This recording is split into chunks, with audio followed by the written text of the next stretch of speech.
Policies हैं उनको implement नहीं किया गया, जिनके ऊपर आज हम फाइट कर रहे हैं, कोर्ट के अंदर हैं, डिफरेंट इंस्टीट्यूशन के पास हम कंप्लेंट लेके गए हैं, उसके ऊपर हमारी फाइट चल रही है। और ये फाइट तब तक चलेगी जब तक ये पूरा सिस्टम नहीं बन जाता। बिल्कुल, इस फाइट की शुरुआत 2008 से हो चुकी है, जब से ये पूरा मामला हाईकोर्ट के संज्ञान में आया है। कर्नल ओबरॉय, तब से लेकर अब तक, 2008 से लेकर अब तक हाईकोर्ट ने कई बार सख्त आदेश भी दिए हैं। हुडा तक को ये कहा है कि जो स्टेटस रिपोर्ट है पानी के यूज की, वो कोर्ट में पेश की जाए।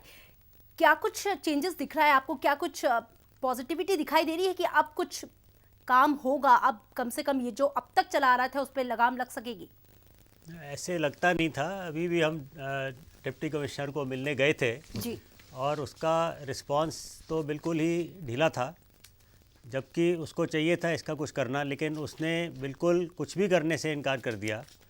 और मुझे नहीं लगता कि जब तक कोई बहुत सख्त कार्रवाई कोर्ट से नहीं होगी, ये एडमिनिस्ट्रेशन हिलने वाली नहीं है। जी। चलिए, हमारे साथ हमारे दोनों जो मेहमान हैं वो बने हुए हैं, चर्चा जारी है। बड़ी समस्या जो है मुंह बाए खड़ी है मिलेनियम सिटी के सामने, लेकिन मुश्किल इस बात की है कि अफसरशाही को इस बात की कोई फिक्र नहीं। कहते हैं बिन पानी सब सून, लेकिन दुनिया के आधुनिक शहरों में अपनी गिनती करवाने वाले साइबर सिटी गुड़गांव पर यह मुसीबत आने वाली है, जिसके बाद गुड़गांव के लोग पानी की एक एक बूंद के लिए तरस जाएंगे। जिस तरह से हर दिन गुड़गांव और आसपास के इलाकों में वाटर लेवल हर रोज गिरता चला जा रहा है, आने वाले दिनों में एक बड़ी मुसीबत जो है वो शहर के सामने मुंह बाए खड़ी है। और आप देख सकते हैं अपनी टीवी स्क्रीन पर, ये अलग अलग इलाकों की तस्वीर है जहां पे जो वाटर लेवल है वो कितना नीचे जा चुका है। 2008 में ही ये मामला हाईकोर्ट के संज्ञान में आ चुका है और तब से लेकर अब तक हाईकोर्ट ने कई स्टेप्स लिए हैं। जो भी कंस्ट्रक्शंस कंपनी है उनको सख्त आदेश दिए गए हैं कि बोरवेल को ना खुदवाएं, उसका इस्तेमाल ना करें, लेकिन अभी तक बहुत ज़्यादा उस पर इम्प्लीमेंट होता हुआ कुछ दिख नहीं रहा है। हम लोग करेंगे कर्नल ओबरॉय का, आपसे बात हो रही थी कि आखिरकार समस्या अभी भी जस की तस है। यहाँ पर सिस्टम में सबसे बड़ी खामी नजर आ रही है। सिस्टम में जो घुन लगा है इसे दूर करना, और इसके लिए आप लोग क्या काम कर रहे हैं? इसके लिए हमने पिछले 2-3 साल में कुछ केस चुने हैं, जैसे कि बीपीएल के फ्रॉड, इलेक्शन के फ्रॉड, ज़मीन का घोटाला। ये हमने डिस्ट्रिक्ट कोर्ट में केस डालने शुरू किए हैं काउंसलर की मदद से या नागरिक के किस्म से। तो इसके अलावा कुछ और भी केस हैं इलेक्शन फ्रॉड के, तो कम से कम 30-40 केस अभी गुड़गांव डिस्ट्रिक्ट कोर्ट में ही चल रहे हैं जी। और हमें उम्मीद है कि अगले 2-3 साल में इन केसेस का नतीजा ज़रूर आएगा और इससे फ़र्क पड़ रहा है और फ़र्क पड़ेगा। इसके अंदर पब्लिक पार्टिसिपेशन की बहुत ज़्यादा ज़रूरत है। अभी करीब गुड़गांव में 1000 के करीब लोग एक्टिवली काम कर रहे हैं और 4-5 हज़ार लोग जो हैं वो साइलेंटली काम कर रहे हैं। जब तक पब्लिक पार्टिसिपेशन नहीं होगी, आप जो सोशल मुद्दे हैं उनके ऊपर आप कभी भी उनको कंट्रोल नहीं कर सकते, उनके ऊपर आपकी विक्ट्री नहीं आ सकती। अभी सबसे पहले जो गुड़गांव में एक बहुत अच्छी चीज़ हुई है, विमेन पार्टिसिपेशन बहुत तेज़ी से बढ़ा है। लेडीज़ बहुत ज़्यादा आगे आई हैं और वो इन डिमांड्स को आगे लेके जा रही हैं। दूसरी चीज़ ये है कि जो हाई कोर्ट में केसेस हैं या लोकायुक्त में केसेस हैं और जो कंप्लेंट्स जा रही हैं ऊपर के लेवल तक, उनके ऊपर लेटर इशू होने शुरू हुए हैं, उनको हम कोर्ट के सामने रखेंगे। ये लेटर ऊपर से आते हैं, नीचे इम्प्लीमेंटेशन नहीं होता। जितने भी अथॉरिटीज़ हैं जो रिस्पॉन्सिबल हैं वाटर सप्लाई के लिए, उनको जब तक आप अपग्रेड नहीं करेंगे, आज क्या ज़रूरत है उनके बारे में उनको नहीं बताएंगे, नए नए इक्विपमेंट्स के बारे में नहीं बताएंगे। बिल्कुल सही कहा। गुड़गांव में करीब जो 60 ऑफिसर रिस्पॉन्सिबल हैं, उनको पैकेज यूनिट का नहीं पता, उनको ये नहीं पता ट्रीटेड वाटर कितने टाइप का होता है, क्या क्वालिटीज होती हैं। जब तक आप उनको ये नहीं बताएंगे। बिल्कुल, ये एक बहुत बड़ी विडंबना है और आपने सही कहा कि पब्लिक अवेयरनेस और पार्टिसिपेशन की बहुत ज़रूरत है, क्योंकि हमारे हक और अधिकार क्या हैं, हमारी ड्यूटीज़ भी क्या हैं, इन सबकी जानकारी होना बहुत ज़रूरी है।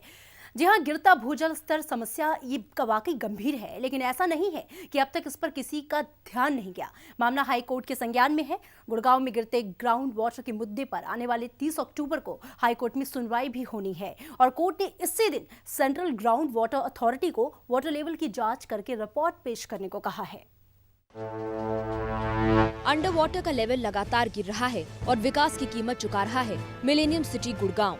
इस गंभीर समस्या को लेकर कई लोग आगे आए और गिरते भूजल स्तर को लेकर आरटीआई भी डाली गई। मामला अब कोर्ट में चल रहा है। आपको बता दें कि पिछले महीने हाई कोर्ट में हुई सुनवाई में कोर्ट ने हरियाणा अर्बन डेवलपमेंट अथॉरिटी यानी हुडा को हर सुनवाई में वाटर सप्लाई से संबंधित ताज़ा स्टेटस रिपोर्ट देने का आदेश दिया था। साथ ही सिंचाई विभाग को आदेश दिया गया था कि हुडा को जरूरत के अनुसार पानी सप्लाई करे ताकि शहर में रहने वाले लोगों को पर्याप्त मात्रा में पानी मिल सके। लेकिन कोर्ट के इन आदेशों के बावजूद नए निर्माण कार्यों में ग्राउंड वाटर का इस्तेमाल धड़ल्ले से हो रहा है और कोर्ट की अवमानना को लेकर आरटीआई कार्यकर्ता अधिकारियों के खिलाफ कोर्ट का रुख कर रहे हैं। 21 या 22 तारीख को हाई कोर्ट के अंदर कॉन्टेम्प्ट डाल रहे हैं अगेंस्ट ऑफिसर्स, क्योंकि जो लोकल ऑफिसर्स हैं वो कोई पुख्ता कार्रवाई नहीं करते, ना तो उनकी विजिट होती है। और जिन जिन जगह पे ये बोरवेल्स लगे हुए हैं उसको वो जानबूझ के इग्नोर कर रहे हैं। चलिए आपको बताते हैं कि गिरते भूजल की समस्या को लेकर अब तक क्या क्या कदम उठाए गए हैं। 2008 में गुड़गांव के गिरते वाटर लेवल पर हाईकोर्ट ने संज्ञान लिया। नवंबर 2012 में हाईकोर्ट ने गिरते भूजल स्तर को रोकने का आदेश दिया। हाईकोर्ट ने कंस्ट्रक्शन के लिए बोरवेल का पानी बंद करने का आदेश दिया। जून 2013 को गुड़गांव के 16 बिल्डर्स को जारी किया गया नोटिस। 13 सितंबर 2013 को हुडा और जिला प्रशासन को भूजल स्तर को लेकर शपथ पत्र देने का आदेश दिया गया। 30 सितंबर 2013 को सिंचाई विभाग के प्रिंसिपल सेक्रेटरी को शहरों में अधिक पानी देने का आदेश दिया गया। सेंट्रल ग्राउंड वाटर अथॉरिटी को पानी को लेकर रिपोर्ट देने का आदेश दिया गया। अंडरग्राउंड वाटर पर हाईकोर्ट की सख्ती के बाद प्रशासन ने बिल्डर्स को अपने निर्माण कार्य के लिए सीवरेज के पानी का उपयोग करने का निर्देश दिया था। लेकिन अभी भी बहुत से बिल्डर जमीनी पानी का बेइंतहा प्रयोग कर रहे हैं। साथ ही बहुत से बिल्डर ऐसे हैं जो बेसमेंट बनाने के चक्कर में जमीनी पानी को बाहर निकालकर बर्बाद कर रहे हैं। डाइंग फैक्ट्रीज हैं वहाँ पे, तो वाटर का जो नेचर है वही चेंज हो जाता है। उसके अंदर केमिकल आता है, वो बादशाहपुर ड्रेन के थ्रू यमुना में जाके गिरता है, तो वो पूरा का पूरा वाटर टेबल खराब कर रहा है। कहने को तो गुड़गांव प्रशासन ने अवैध बोरवेल पर रोक लगा रखी है, लेकिन जिस तरह से आए दिन गुड़गांव में खुदे हुए बोरवेल के गड्ढे मिल रहे हैं, बिल्डर और आम लोग जिस तरह से पानी की बर्बादी कर रहे हैं, उस पर सख्ती से रोक लगाए जाने की जरूरत है। अगर समय रहते समस्या का समाधान निकाल लिया गया तो प्रकृति की इस बेशकीमती नेमत को बचाया जा सकता है। गुड़गांव से धर्मवीर शर्मा की रिपोर्ट, फोकस टीवी हरियाणा। बिल्कुल, और रमन शर्मा और कर्नल ओबरॉय हमारे साथ लगातार जुड़े हुए हैं।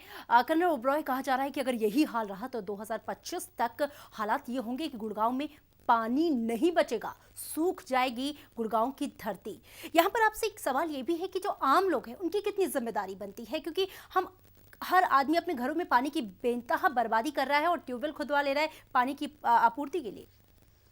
ऐसे है, इसकी सबसे बड़ी वजह है कि जो पानी की कीमत है वो जब नहीं चुकाओगे तो पानी की कीमत आपको दिखेगी नहीं जी। पानी की कीमत अगर 10 रुपये है तो 10 रुपये चार्ज करिए। जो गरीब आदमी है उसको आप बेशक इसमें रिबेट दे दो, वो गवर्नमेंट भरे, लेकिन जो अफोर्ड कर सके उसको पानी की कीमत चुकाने दो। उसके बाद क्या होगा कि पानी इस्तेमाल करेंगे लोग देखते हुए कि अभी क्या है, एक घर में 1500 लीटर पानी डेली यूज़ होता है। जब पानी की कीमत चुकानी पड़ेगी तो वो अपने आप ही उसको 700-800 लीटर में एडजस्ट कर लेंगे। तो 50% वाटर कंजम्पशन तो वेस्ट है। तो ये एक चीज़ ये है। दूसरा ये है कि आप ज़ीरो डिस्चार्ज सिस्टम लाइए जी, जो कि महंगा ज़रूर है, लेकिन जो आप अभी आज स्थिति है, जो ग्राउंड वीक कर दिया, ग्राउंड वाटर लो हो गया, वो आपका बच जाएगा। बिल्कुल। और वक्त की कमी है, रमन जी आपसे आखिरी कमेंट लेना चाहेंगे। समस्या वाकई गंभीर है और आप लोग अपने लेवल पे काफ़ी अच्छा काम कर रहे हैं, आप कोशिश कर रहे हैं, लेकिन यहाँ पर जो असल में जहाँ पे घुन बैठा हुआ है, जहाँ पे सिस्टम में पेच है, उसे सुधारने की ज़रूरत है। और उसके लिए आपको क्या लगता है?